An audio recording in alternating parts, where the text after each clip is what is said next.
Chers étudiants, bonjour. Nous allons poursuivre avec la, le cours de biochimie, notamment le métabolisme des acides gras. Donc, dans les deux précédentes vidéos, donc on a parlé de l'oxydation des acides gras, bêta-oxydation. Donc maintenant, on a vu que la bêta-oxydation commence par une étape de préparation, et c'est l'activation de l'acide gras pour donner naissance à l'acide coenzyme A. Donc l'acide coenzyme A, c'est la forme active de l'acide gras. Et cette forme active va laisser le cytoplasme donc, pour entrer dans la mitochondrie où cette forme active va subir quatre réactions. Quatre réactions. Donc, réactions qui visent à éliminer euh, deux atomes de carbone de l'acide gras sous forme de acétyl-CoA, donc qui va se diriger vers le cycle de Krebs pour être métabolisé ou encore oxydé complètement en gaz carbonique et l'eau. Et le reste de l'acide gras donc, sera converti en acyl-CoA et cet acyl-CoA, ce nouvel acyl-CoA va démarrer un nouveau cycle. Donc, dans l'acide gras, on a dit que nous avons un acide gras de 10 atomes de carbone. Donc, à chaque cycle, donc, il y a deux atomes de carbone qui sont éliminés sous forme de cap sorti, je dirais mieux, sous forme de acétyl-CoA, et puis il y a 8 atomes de carbone qui sont prêtés sous forme de acyl coenzyme A. Donc, maintenant, 8 carbone, ça, il et perdu 2 carbone après un second cycle. Pour gagner 2 carbone qui éliminé, qui perdu, qui enlevé sous forme de acétyl-CoA. Et puis, pour rester 6 atomes de carbone sous forme de acyl-CoA qui va redémarrer un nouveau cycle. Donc, chaque cycle, donc, nous gagnons acétyl-CoA qui est formé et un nouvel acyl-CoA qui est formé donc jusqu'à l'obtention dans le dernier tour, dans le dernier cycle, jusqu'à l'obtention de deux acétyl-CoA pour les acides gras à un nombre d'atomes de carbone pair. Donc, même pour les acides gras à un nombre de carbone pair, donc, dans le dernier cycle, donc, on obtient acétyl-CoA et propionyl coenzyme A. Donc, maintenant, propionyl coenzyme A va subir deux ou trois réactions et donc pour donner naissance à des précurseurs de cycle de Krebs. Et voilà, donc maintenant, nous allons parler aujourd'hui. Alors, il y avait également l'oxydation des acides gras et insaturés. Maintenant, l'inconvénient, c'est que les acides gras insaturés et comme acide oléique, comme acide alpha-linolénique ou encore acide linoléique, ce sont des acides gras 6, alors que l'enzyme qui en fait permet qui travaille, qui permet l'hydratation de qui participe à la réaction d'hydratation et, du cycle de l'inène ou bien de l'hélice de l'inène, c'est une enzyme qui a une spécificité trans.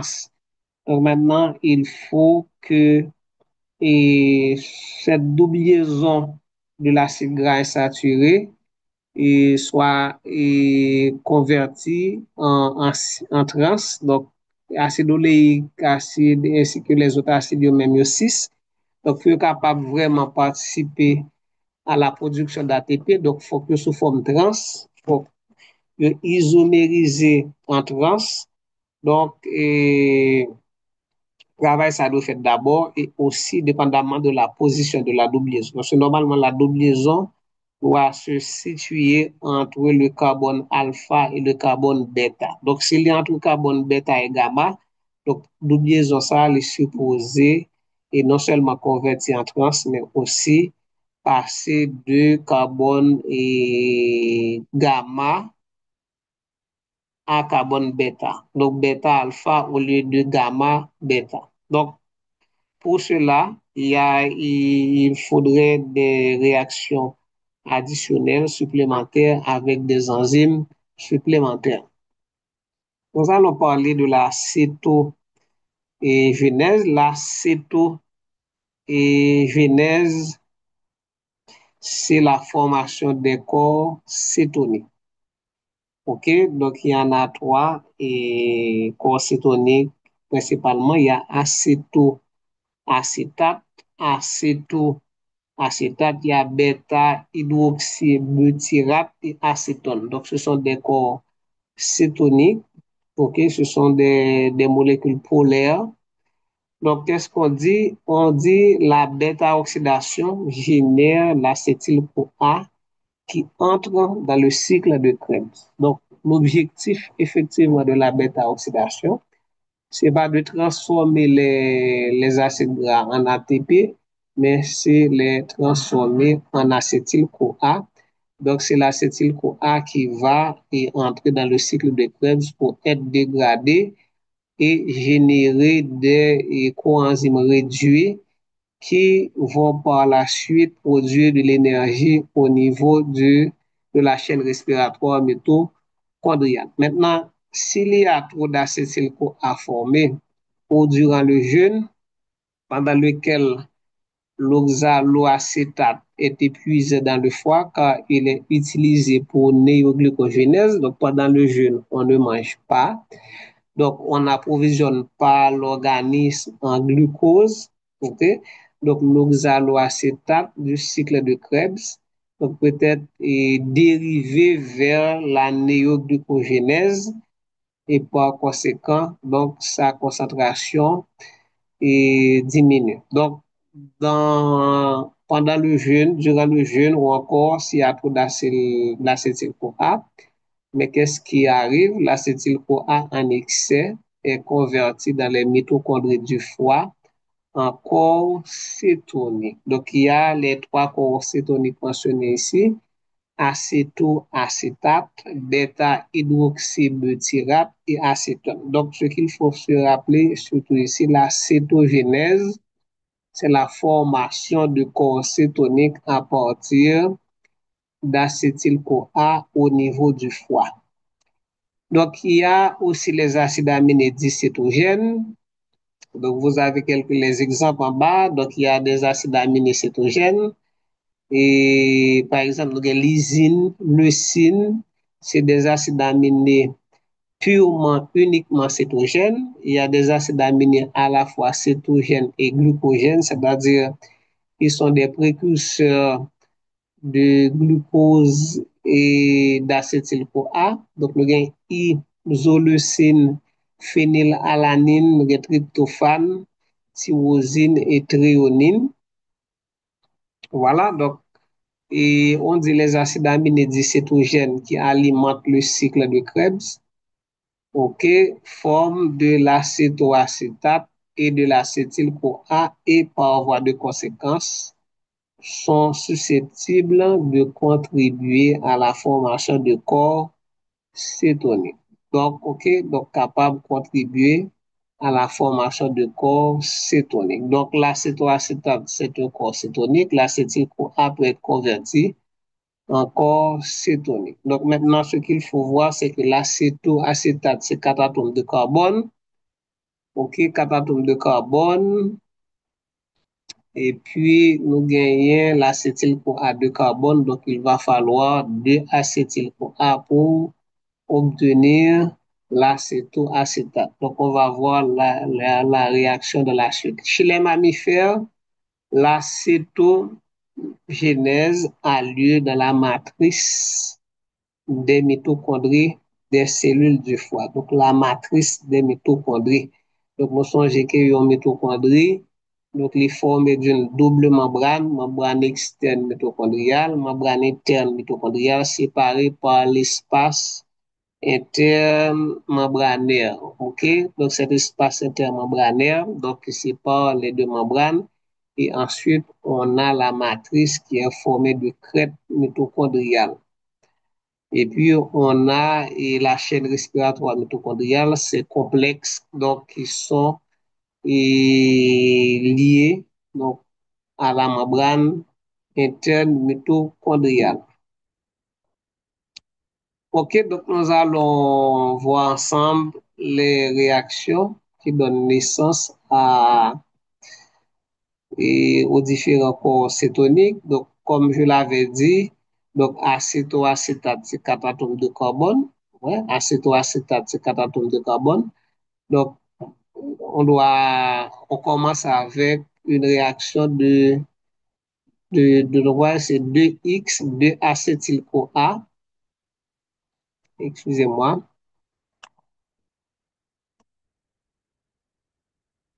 OK, voilà. Donc, nous avons 2-acétyl-CoA, 2-acétyl-CoA qui va réagir ensemble.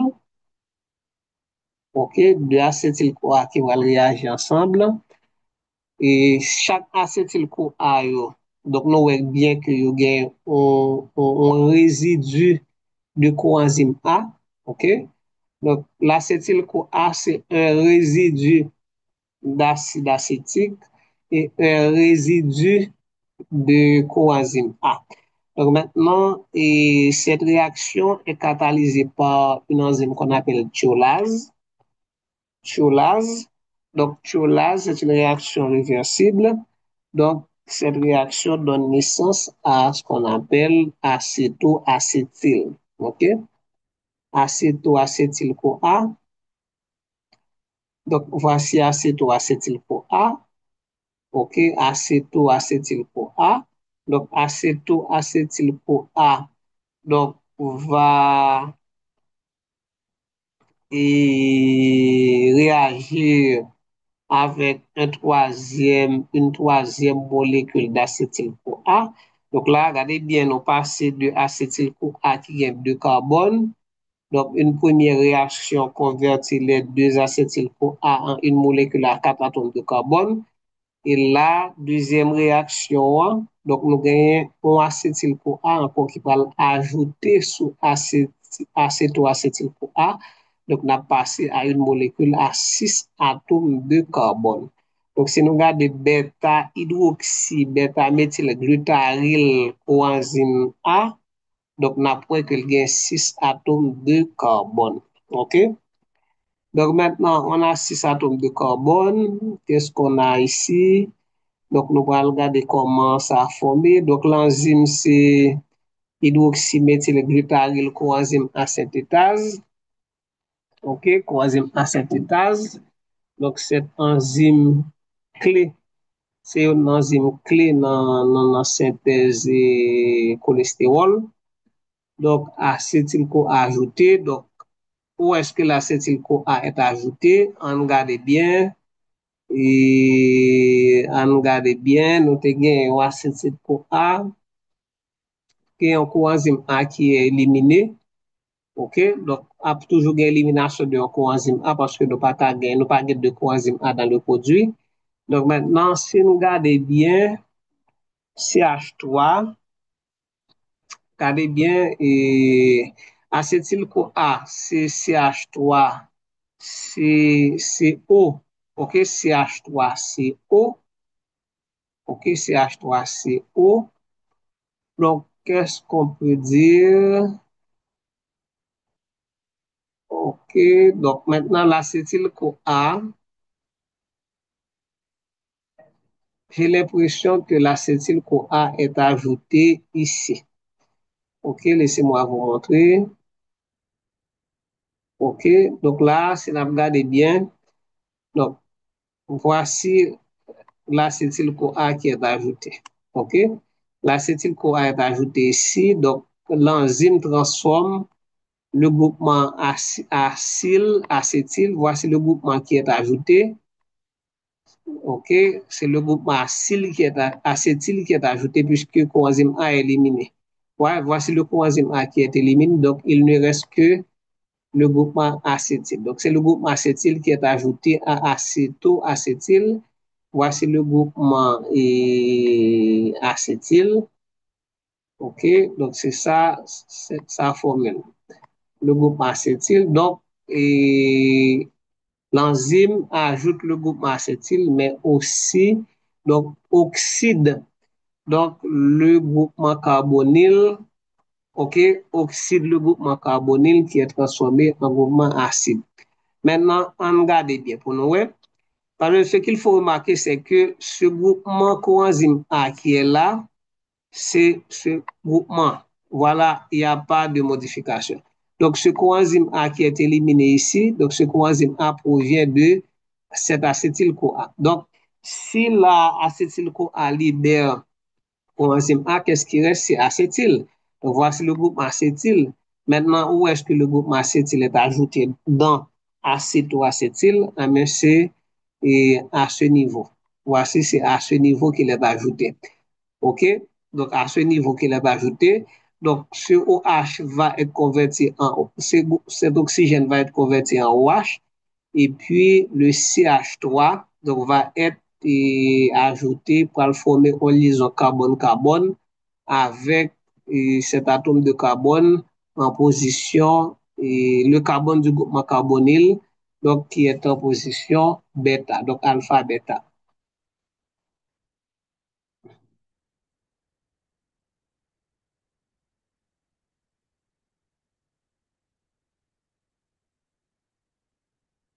OK, donc voilà le groupement acétyl qui est ajouté à l'acétoacétyl-CoA.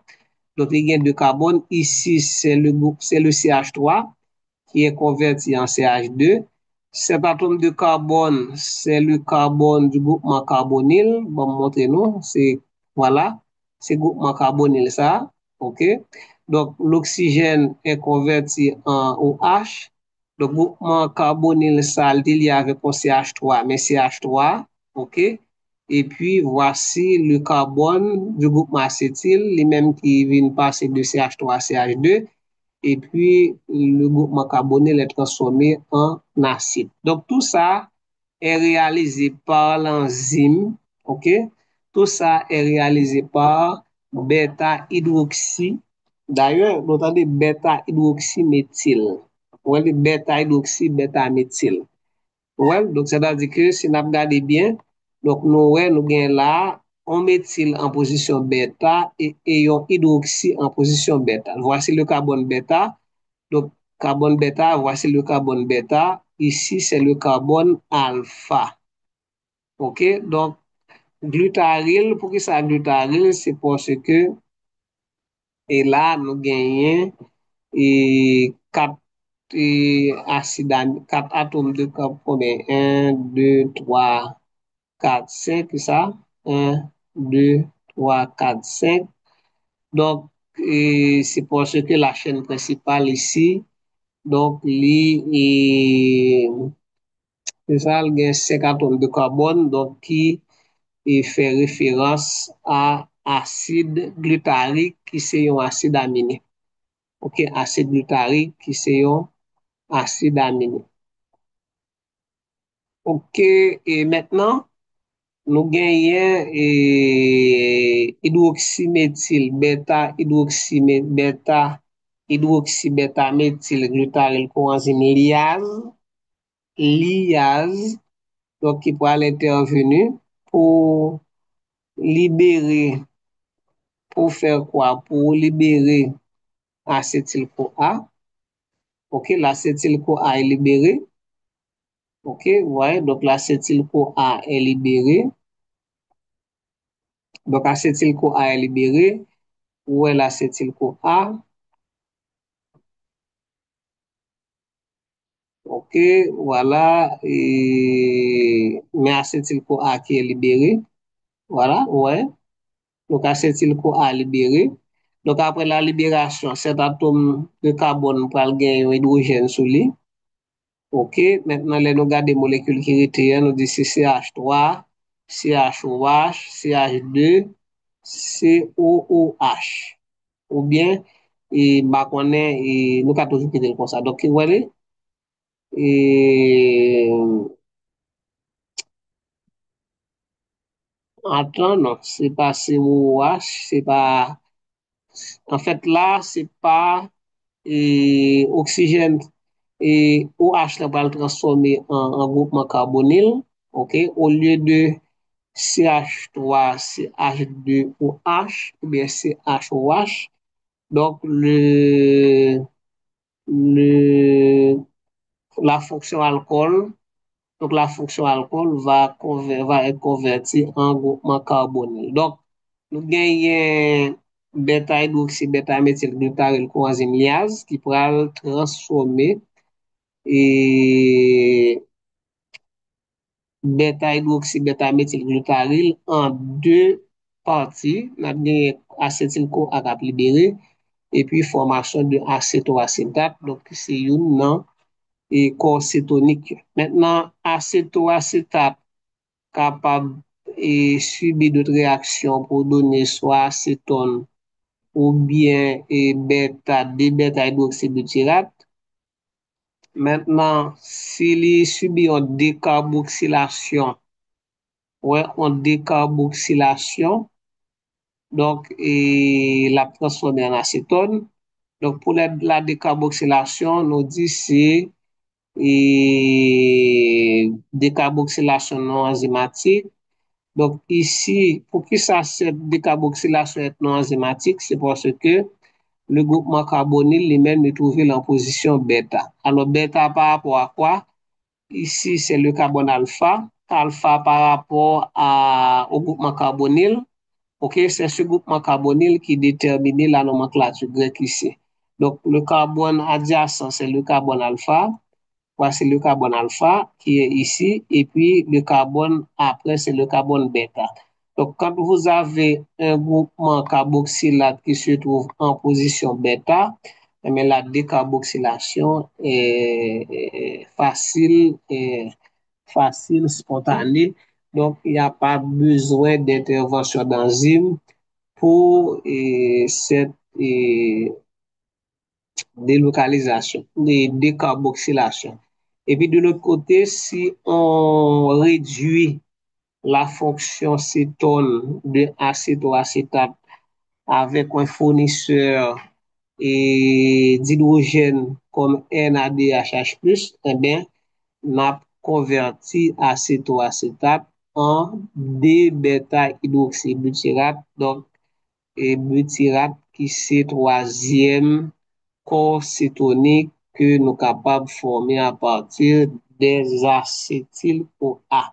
Donc, quand il y a des molécules d'acétyl-CoA en excès, donc le foie peut les convertir en accord cétonique et les corps cétoniques peuvent être utilisés comme source d'énergie pour le cerveau, pour les muscles. Donc, ce sont des dérivés hydrophiles des lipides. Ce sont des dérivés hydrophiles des lipides. OK, donc qu'est-ce qu'on dit? Et l'acétoacétate et le bêta-hydroxybutyrate traversent la membrane mitochondriale puis la membrane plasmique et rejoignent la circulation sanguine. Une petite proportion de l'acétoacétate se décarboxyle en acétone dans le sang. Les corps cétoniques sont transportés par le sang dans les cellules d'autres organes. Une fois dans ces cellules, donc l'acétoacétate et le bêta-hydroxybutyrate donc fait que ça rejoint les mitochondries. OK, rejoint les mitochondries. OK, donc pour subir des réactions. OK, subir des réactions ou encore libérer et l'acétyl-CoA au besoin.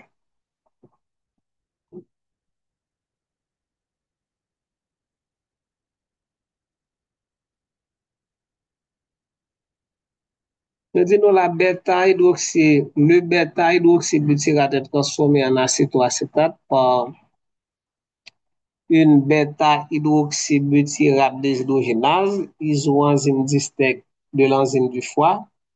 L'acétoacétate réagit avec le succinyl-coenzyme A pour former l'acétoacétyl-CoA, réaction catalysée par la succinyl-CoA transférase.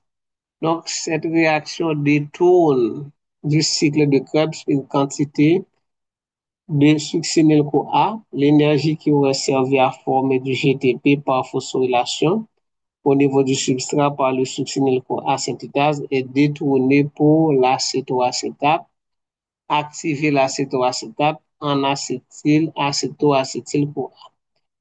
L'acétoacétyl-CoA est ensuite converti en deux molécules d'acétyl-CoA par la thiolase. L'acétyl-CoA entre dans le cycle de Krebs afin de générer l'ATP. Donc, ça, c'est le chemin inverse. Alors, j'ai dit inverse, mais il faut savoir que ces réactions, ces voies métaboliques ne sont pas réversibles. OK? Les voies métaboliques sont irréversibles. Donc, on a vu comment former de bêta-hydroxybutyrate à partir de l'acétyl-CoA. Donc là, l'ensemble de ces réactions montrent comment on peut régénérer l'acétyl-CoA à partir de l'acétoacétate. Donc l'acétoacétate réagit avec succinyl-CoA, ok, donc pour donner l'acétoacétyl-CoA et succinate, ok, et succinate. Donc l'acétoacétyl-CoA, donc suite à l'action d'une thiolase, eh bien, on donne deux acétyl-CoA. Si nous songez bien, la réaction de départ de l'acétogénèse, c'est la formation de acétoacétate à partir de acétoacétylcoenzyme A à partir de deux acétyl-CoA.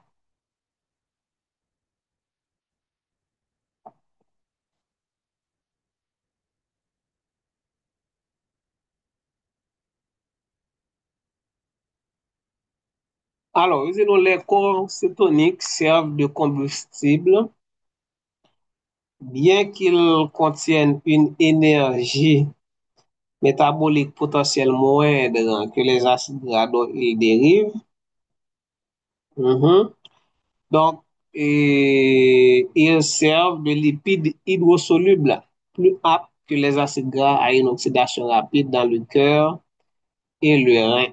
Pendant le jeûne, les corps cétoniques sont produits en grande quantité et puisqu'il n'y a pas de glucose, voilà, puisqu'il n'y a pas de glucose, il n'y a pas de glucose, donc les acides gras, il y a subi et bêta-oxydation pendant le jeûne, donc il y a une production importante d'acide gras, donc il y a une quantité d'acide gras qui est transformée en corps cétonique. Donc les corps cétoniques sont produits en grande quantité et leur concentration sanguine augmente au point qu'il se substitue au glucose en tant que principal combustible du cerveau. Alors que les corps cétoniques fonctionnent comme fuel cellulaire alternatif, les acides aminés doivent être dégradés pour approvisionner l'entrée dans la néoglucogénèse en cas d'hypoglycémie, car l'acétate ne peut pas être converti en glucose. Donc l'acétate ne peut pas être converti en glucose. Donc maintenant, il faut l'intervention des acides aminés glucogènes, okay, pour pouvoir et alimenter la voie métabolique de la néoglucogénèse. Ok, donc nous allons à présent parler de la biosynthèse du cholestérol. Pourquoi parler de la biosynthèse du cholestérol? C'est parce que le cholestérol peut être formé à partir des acides gras. Ok, donc on dit souvent que les acides gras et fait, font augmenter le taux de cholestérol. Donc on va voir par quel mécanisme. Donc, et ces acides gras donnent naissance au cholestérol. Ok. Maintenant, concernant le cholestérol, ce qu'il faut savoir que c'est une molécule indispensable à la vie. Indispensable à la vie parce que le cholestérol, c'est le précurseur et d'hormones et très, très important sur le plan biologique. Donc, le cholestérol, c'est le précurseur de la progestérone, précurseur du cortisol, précurseur de la testostérone, précurseur et des œstrogènes. Donc là, je parle d'hormones du système reproducteur, donc qui sont impliqués dans la production et des gamètes, la production, la formation des gamètes, testostérone et caractère sexuel mâle. Donc, nous gagnons les spermatozoïdes, œstrogènes, la menstruation et progestérone. Donc, préparation de l'endomètre. OK?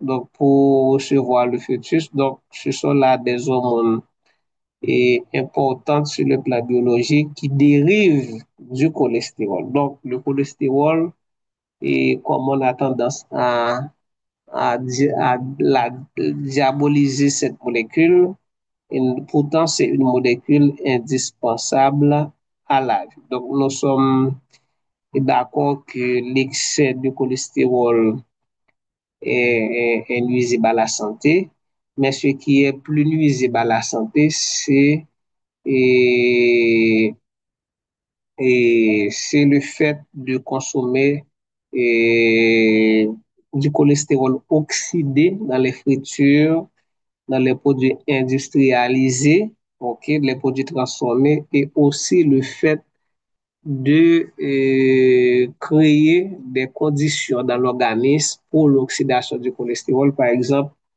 en consommant des fritures, en consommant des produits transformés et en consommant très peu de fruits et de légumes qui normalement apportent les antioxydants comme la vitamine E qui peuvent prévenir l'oxydation du cholestérol.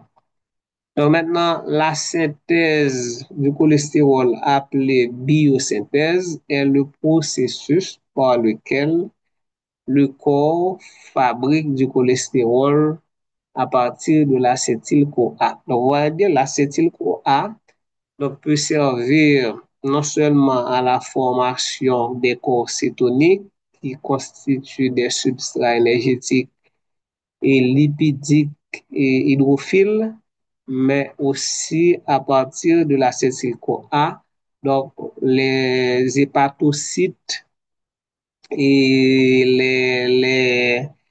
les hépatocytes, les entérocytes, donc ces cellules peuvent synthétiser le cholestérol.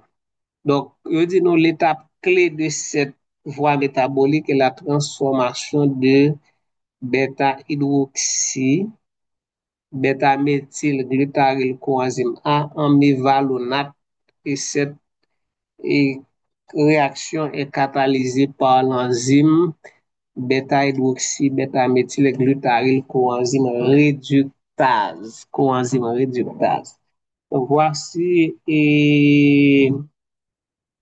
la fameuse molécule de cholestérol. Donc, comme vous voyez ici, c'est un alcool. Le cholestérol est un alcool. Donc, qui possède quatre cycles. Donc, on appelle ces quatre cycles le noyau stérane. Oui, le noyau stérane. Donc, les quatre cycles sont numérotés, sont dénommés A, B, C, D. avec une chaîne latérale. Donc, le cholestérol possède un, 2, 3, 4, 5, 6, 7, 8 carbones asymétriques. OK, 8 carbones asymétriques. Donc, si nous faisons 2 exposants 8, donc, nous avons une quantité d'isomères, donc, qui existait de stéréoisomères, je dirais mieux, qui quantité de stéréoisomères qui a existé pour le cholestérol, mais ça n'a pas veut dire que tout existait dans la nature. OK? Ça n'a pas veut dire que tout existait. Donc, bon, je n'ai pas vraiment une idée de quantité de cholestérol qui existait dans la nature. Et normalement, il y a supposé cholestérol actif. OK?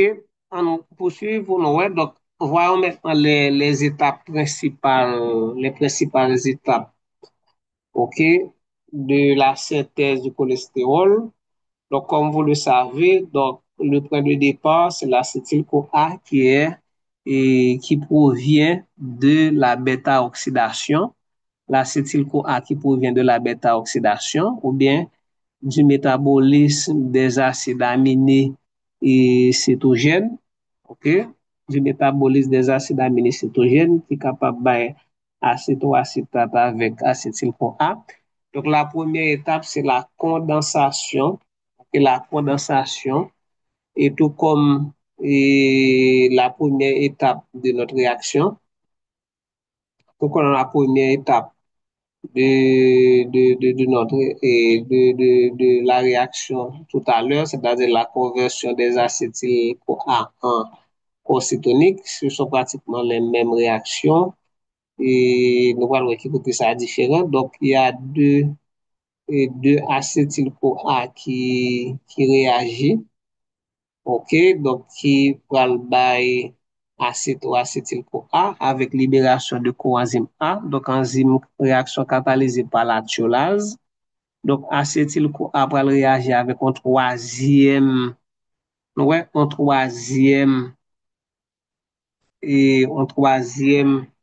et acétyl-coenzyme A pour donner bêta-hydroxy, bêta-méthyl glutaryl coenzyme A. Donc, ça, j'aime dire nous que enzyme ça, donc, c'est une enzyme important dans la synthèse du cholestérol. Et puis, bêta-hydroxy, voilà, donc, nous gagnons donc, formation de bêta-hydroxy, bêta-méthylcoenzyme A. Et puis, nous gagnons réduction de bêta-hydroxy, bêta-méthylcoenzyme A par HMG-CoA réductase qui parle de mévalonate. OK? Qui parle de mévalonate. Donc, je dis nous l'enzyme HMG-CoA réductase catalyse la réduction et la réduction de HMG-CoA en mévalonate. Donc, cette étape est cruciale et régulée par divers facteurs, notamment les statines, simvastatine par exemple, atorvastatin, donc qui inhibe cette enzyme. C'est-à-dire que pour les personnes qui souffrent d'hypercholestérolémie, c'est-à-dire un taux anormalement élevé de cholestérol dans le sang. Donc, ces personnes sont le plus souvent mis sous statine, donc des médicaments qui vont bloquer cette enzyme qu'on appelle HMG coréductase de façon à bloquer cette étape clé dans la biosynthèse du cholestérol. Donc maintenant, il s'agit d'une réaction de réduction. Voilà pourquoi une réduction, c'est un gain d'hydrogène. Donc voilà pourquoi il y a NADPH qui est là pour fournir de l'hydrogène. Donc si vous voyez bien, vous voyez cet atome de carbone en vert là qui était gagné en double liaison. O, c'était en fonction cétone. Donc cette fonction cétone est réduite en fonction alcool. OK? Donc, le passage d'une fonction cétone à une fonction alcool, donc c'est une réduction. Maintenant, mévalonate et 5-pp, OK? Donc, il peut subir diverses réactions Voilà, donc la mévalonate est ensuite transformée en isoprénoïde, puis en squalène et enfin cholestérol après plusieurs étapes de cyclisation. Voilà, donc nous passons différentes étapes. Nous avons dans squalène, squalène époxyde, l'anostéol, et puis finalement pour tomber dans le cholestérol. Donc le cholestérol n'est pas formé directement à partir des acides gras, mais le cholestérol est formé à partir des acétyl-CoA issus de la bêta-oxydation des acides gras. C'est important. Le cholestérol n'est pas formé directement à partir des acides gras, mais de préférence à partir des acétyl-CoA issus de la bêta-oxydation des acides gras. Maintenant, ce ne sont pas tous les acides gras qui alimentent la synthèse, la biosynthèse du cholestérol simple. Ok, ce ne sont pas tous les acides gras chaîne courte et acides stéariques, ok, c'est des acides gras qui ne contribuent pas vraiment à cette biosynthèse. Donc, acide gras qui contribue avec, c'est acide palmitique, ok, qui c'est un contributeur important de cette biosynthèse. Maintenant, la lipogénèse, ok, la lipogénèse, c'est quoi? C'est la synthèse des acides gras. Ouais, donc nous sommes dans bêta-oxydation. C'est lipolyse. La bêta-oxydation, c'est lipolyse. Nous tombons dans cétogénèse, qui c'est synthèse de corps cétonique à partir des acides gras.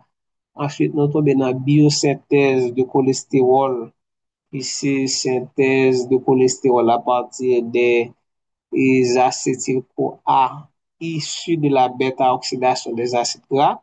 Donc, le cholestérol n'est pas formé directement à partir des acides gras. Ok, maintenant nous avons l'hypogénèse, c'est formation d'acides gras. Ok, formation d'acides gras.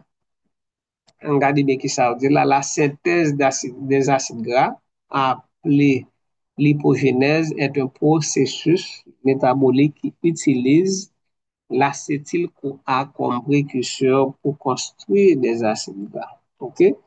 Donc, la lipolyse, c'est libération d'acétyl-CoA à partir des acides gras. La lipogénèse, c'est la formation d'acides gras à partir de l'acétyl-CoA.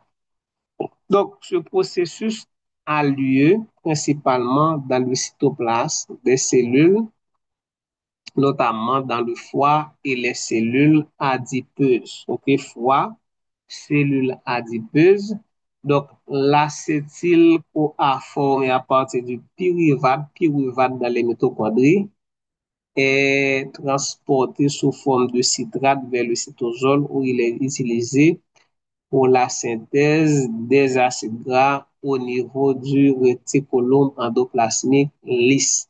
Maintenant, ce qui est important ici de souligner, on dit l'acétyl-CoA formé à partir du pyruvate. Donc, le pyruvate, attendez bien, oui, le pyruvate, c'est le produit final de la glycolyse. Donc, ça veut dire que c'est le glucose qui subit les 10 réactions de la glycolyse et au terme de ces 10 réactions, donc une molécule de glucose produit deux molécules de pyruvate ou d'acide pyruvique. Donc, c'est acide pyruvique qui sortit dans la glucose, donc qui prend by acétyl-CoA, ok? Et acétyl-CoA, ça qui peut le convertir en acide gras. Cela veut dire que quand on consomme trop de glucose, trop de sucre, trop d'amidon, donc il y a une quantité de cet amidon qui est converti en acide gras. Donc, le glucose de l'organisme, il gagne trois destinations. Donc, le glucose, dépendamment de l'état physiologique de l'organisme, capable de naissance à ATP. Donc, là, ça rentre dans glycolyse, décarboxylation oxydative de l'acide pyruvique pour tomber dans le cycle de Krebs. Après ça, chaîne respiratoire mitochondriale. ou du moins, glucose, ça, en fonction des besoins de l'organisme, il y a une partie qui est capable de le mettre en réserve sous forme de glycogène dans le foie, les muscles. Et puis, s'il y en a encore, eh bien, le reste est converti en acide gras. OK? Donc, l'acétyl-CoA, formé à partir du pyruvate dans les mitochondries, est transporté sous forme de citrate vers le cytosol où il est utilisé pour la synthèse d'acides gras dans le réticulum endoplasmique lisse. OK, lisse. Le réticulum endoplasmique lisse. Quelles sont les étapes principales de la synthèse des acides gras à partir de l'acides pyruvés? Il y a d'abord la formation de malonyl-CoA. Nous gagnons l'acétyl-CoA produit dans les mitochondries et transporté dans le cytoplasme sous forme de citrate et acide tricarboxylique, Le citrate est ensuite reconverti en acétyl-CoA et oxalate, ok, oxalate. Puis l'acétyl-CoA est carboxylé en malonyl, ok, l'acétyl-CoA. Alors, pourquoi ce qu'il faut savoir, et pourquoi l'acétyl-CoA est transporté sous forme de citrate. Donc, l'acétyl-CoA ne peut pas traverser. C'est important d'attirer votre attention sur ça. Vous savez qu'il y a certaines molécules qui ne peuvent pas traverser la membrane interne mitochondriale. OK, donc l'acétyl-CoA en est une. Donc maintenant, nous voyons bien que ça passe. L'acétyl-CoA est produit dans la mitochondrie, mais elle est transportée dans le cytoplasme sous forme de citrate. OK? Elle est transformée sous forme de citrate. Donc, citrate capable lui-même de traverser la membrane interne. Et quand le citrate ou l'acide citrique est arrivé dans le cytoplasme, qui s'est passé, il est reconverti en acétyl-CoA et oxalate. OK? Donc, puis l'acétyl-CoA est carboxylé, c'est-à-dire que ils ont ajouté un atome, un CO2 sur acétyl-CoA qui fait qu'il passe à 3 atomes de carbone. Donc, il vient by malonyl-CoA. Malonyl-CoA, c'est acide malonique ou encore acide propanedioïque. Il y a 3 atomes de carbone avec 2 groupes acide carboxylique aux extrémités. Donc, il vient by malonyl-CoA et cette réaction est catalysée par l'acétyl-CoA carboxylase et probablement en présence de biotine, ok, en présence de biotine ou bien TPP. Ok, donc la synthèse ne fait intervenir que deux enzymes. Donc, nous avons malonyl-CoA synthétase ou acétyl-CoA carboxylase et l'acide gras synthétase. Donc, qu'est-ce qu'on a? Donc, la synthèse des acides gras est faite en 3 phases à partir de l'acétyl-CoA. Il y a activation, élongation et terminaison. OK? Activation, élongation et terminaison. Donc, qu'est-ce qu'on a? Donc, si on regarde bien, nous gagnons acétyl-CoA. OK? Acétyl-CoA carboxylase. Acétyl-CoA carboxylase. Ici, c'est l'extrémité N-1. OK? Cette extrémité N-1. Donc, c'est l'enzyme qui catalyse la fixation de CO2 sur l'acétyl-CoA s'appelle acétyl-CoA carboxylase. Donc, voici le produit et malonyl-CoA. OK? Voici le produit malonyl-CoA. Et puis, au gagnant qu'on a là, donc acétyl-CoA, donc il peut ajouter, ou gagnant acétyl-CoA qui peut continuer à ajouter sous malonyl-CoA pour allonger la fibre. Donc ici, c'est l'élongation. Ok, ici, il s'agit de l'élongation. Donc, on regarde les différentes étapes. Qu'est-ce qu'on dit ici? La synthèse des acides gras commence par la carboxylation de l'acétyl-CoA en malonyl-CoA par l'enzyme acétyl-CoA carboxylase. Donc, le cofacteur ici, c'est la biotine ou vitamine B8 qui c'est enzyme, coenzyme qui prend en charge les groupements carboxyliques. OK? Donc, on a acétyl-CoA. Donc, cette réaction pour fixer le CO2 sur le CH3 ici. Donc, c'est une liaison carbone-carbone. Donc, c'est une réaction endergonique. Et par conséquent, la réaction est couplée. La réaction endergonique est couplée à une réaction hexagonique qui c'est l'hydrolyse de l'ATP. Donc, l'ATP est là pour fournir l'énergie nécessaire à la formation de la liaison carbone-carbone. Donc, nous gagnons et acétyl-CoA. Donc, voilà le CO2 qui est ajouté sur le CH3 de l'acétyl-CoA, bien entendu. Et il n'est pas prêté CH3 parce que si il prend le forme liaison, CH3 liaison C, donc le carbone est saturé. Donc, s'il prend le forme l'autre liaison, il faut qu'il y ait perte d'un atome d'hydrogène. OK, il faut qu'il y ait perte d'un atome d'hydrogène pour que la tétravalence de carbone soit gardée, soit maintenue. Donc, ADP plus PI plus H, donc voilà, c'est la première étape de la réaction qui c'est l'activation de l'acétyl-CoA.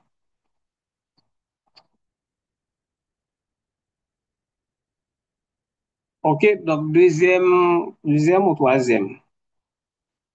Oui, oui, donc là, nous avons élongation. OK, donc nous avons élongation. Élongation, lui-même, c'est, ça veut dire non, la chaîne des acides gras en croissance est allongée par addition séquentielle d'unités à deux carbone. Cette phase commence par la formation de acétyl-ACP et de malonyl-ACP. Donc, ACP, c'est acyl carrier protein. Protein. OK? Donc, c'est des protéines porteurs de groupement acyl. OK? Des protéines porteurs de groupement acyl. Donc, c'est comme si le groupe acétyl, le groupe malonyl est pris en charge par des transporteurs. OK, donc ACP a la fonction de transporter les unités acyl. Donc, nous gagnons acyl-CoA plus ACP qui acétyl-ACP plus coenzyme A, malonyl-CoA plus ACP qui va malonyl-ACP plus coenzyme A. Donc, l'acide gras est allongé par une séquence récurrente de quatre réactions.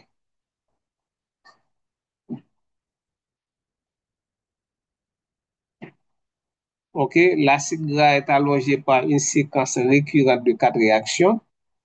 OK, nous gagnons condensation, réduction par le NADPH et puis déshydratation. Il devrait y avoir une quatrième réaction. C'est la réduction de la double liaison par le NADPH. C'est là. Et... OK, en aller. Oui, les quatre réactions. Voilà, un, deux. Dans l'autre slide, donc les deux ici, on regarde ça aussi. La première réaction, songez bien que donc première étape là, c'est ici, ok, donc c'est converti acétyl-CoA donc en malonyl-CoA. Converti l'acétyl-CoA en malonyl-CoA, donc c'est l'activation. Deuxième étape là, c'est élongation. Donc, c'est conversion de acétyl-CoA et malonyl-CoA en acétyl-ACP, acyl carrier protein, malonyl-ACP. Donc, ici, acyl carrier protein, donc c'est protéine porteur, transporteur de groupement acyl. On regarde la condensation de l'acétyl-ACP et du malonyl-ACP. Quand plus qu'on dit condensation, c'est qu'ils vont réagir ensemble. La réaction est catalysée par acétoacétyl, acétoacétyl, ACP synthase qui est une enzyme condensant ces deux molécules. Donc, il va y avoir condensation de ces deux molécules, acétyl et malonyl. Malonyl 3 carbone, acétyl 2 carbone, ça devrait faire 5 carbone. Donc maintenant, effectivement, il y a élimination de carbone sous forme de CO2.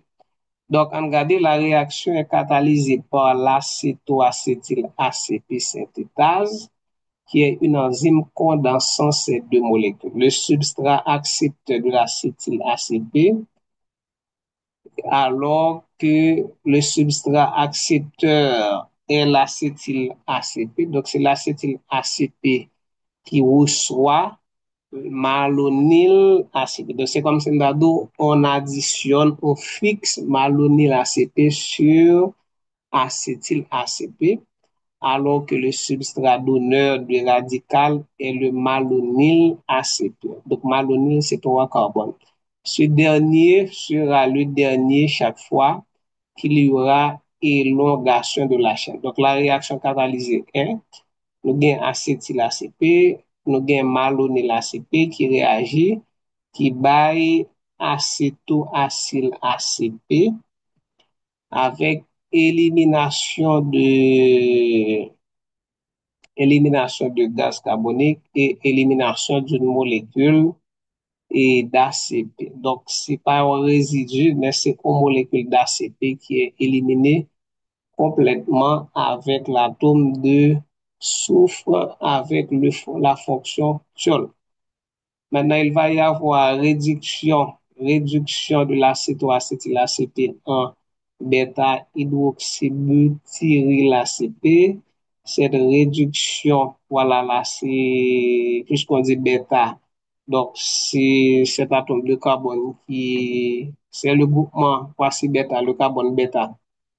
OK, ici c'est bêta, ici c'est alpha. Donc, bêta-alpha par rapport à cette fonction, ce groupement carbonyle, OK? Donc, le carbone bêta que moi encerclé là, donc c'est en fonction cétone. Donc, si nous disons que réduction a produit bêta-hydroxy, cela veut dire que la fonction cétone va être convertie en hydroxy. Et là, nous avons une fonction cétone pour nous convertir en hydroxy. Donc, c'est hydrogène que nous ajoutons. Effectivement, il y a la présence de fournisseurs d'ions et de protons, ou bien hydrogène, c'est NADPH qui participe dans la réaction de réduction, comme réducteur, comme fournisseur d'hydrogène. Donc, on obtient le bêta-hydroxybutyrylACP avec la forme oxydée du coenzyme NADP+.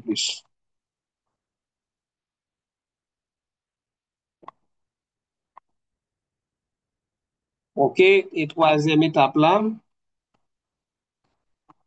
voilà, nous presque fini. Troisième étape là, c'est la déshydratation du bêta-hydroxyl ACP. L'enzyme responsable, c'est la bêta-hydroxyacyle ACP déshydratase. Ok, déshydratase avec formation d'une double liaison.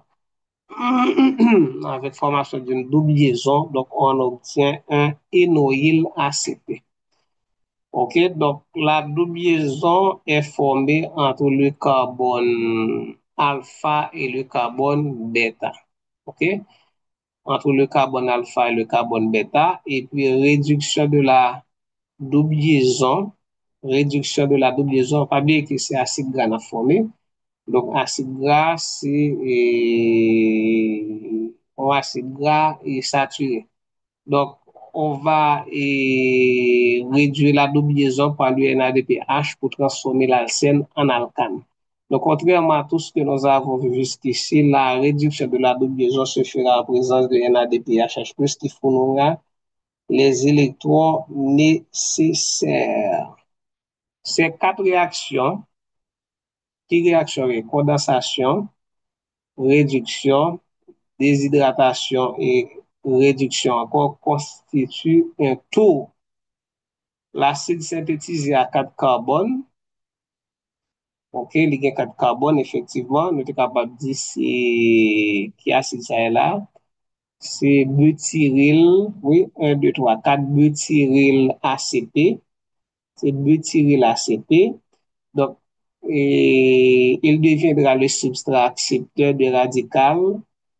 Donc, et sa chaîne aliphatique sera augmentée de carbone porté par le malonyl acyl acété. Donc, malonyl acyl acété, c'est le donneur.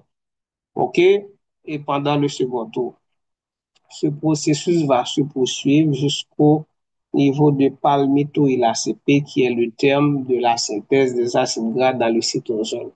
Donc, le terme des acides gras, c'est l'acide palmitique.